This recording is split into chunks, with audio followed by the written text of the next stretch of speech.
Just getting ready for the holidays, excited, and got a slight cold. But as I say, when grading and teaching, the show must go on. And wanted to talk about a friend of mine, a colleague, and well, I got the kitty cat here. She's about 15 years old. Her name's Lorelei, so she wants to sit in my lap and stay warm. I got a colleague, Chief Willey Puckett. He's a former professor and did IT and things like that, and really is aware of things. He said it best about what I'm about to talk about. He said a lot of students today are doing F work and wanting A grades.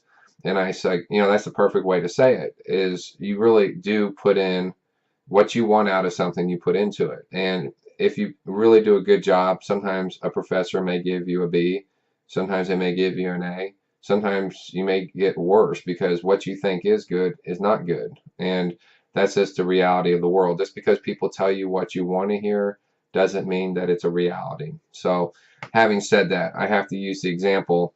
I had a student do a SWOT analysis, and SWOTs are, strengths, weakness, opportunities, and threats. That's how we analyze businesses. And it's something that's somewhat subjective. We may say, well, we think we have all these strengths and no weaknesses, and you make these little words and bullet points and phrases and small sentences, but the key is how much you bring sources in to support your points. Because if you just sit there and make whatever comments, it doesn't matter what you're thinking. Even if you have expertise, it would be nice to see some other people's opinions and get more of a diversity of a response. So anyways, that's what a SWOT is in general. Having said that, the other day I had a student turn in a swoosh, which is the strengths and weakness without the opportunities and threats. Now, is that a big deal? Well, yeah, it is. Some students, though, see it as it's not a big deal. Like, well, I turned in this, I should get 75%. Well, you didn't even do half the assignment. Why should you get 75%? And you get this all the time. And it's like, well, if you didn't do the assignment, I'd rather you tell me, hey, Doc Pete, I didn't get the assignment done. Can I have an extra day? And that'll be the next video I do, maybe today or sometime this weekend, about late policies and how everybody's different. But a professor would rather hear, hey, look, I didn't get it done. Here's the reason. Statistically, if you give them a reason, they're more likely to accept what you're saying. But some professors don't like late assignments. They take off for them, or if they're too late, they won't take them. And that's a policy you need to know up front.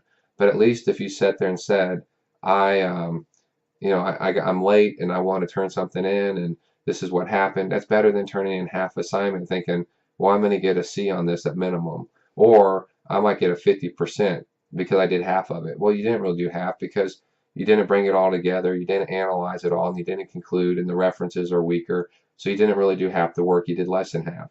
So my point being is really reach out to the professor and communicate, because again, just because you turn something in, it's not a checklist like some students do.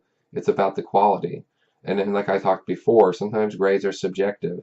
I may see things differently than a professor that might not. They may have a different standard, or maybe they're looking for different things.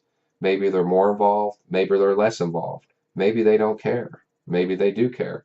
But we all have different standards, and that's never going to change in the world. So the best thing is, if you ever have confusion, email the professor, call the professor, really listen to what the professor's saying. If they use videos, call them, email, text, whatever. Watch their videos, read their comments. They'll tell you everything that's important. If they don't put a lot, they're telling you what's not important, or maybe how committed they are or not. So anyways, got to get going. The cat is about ready for nappy time.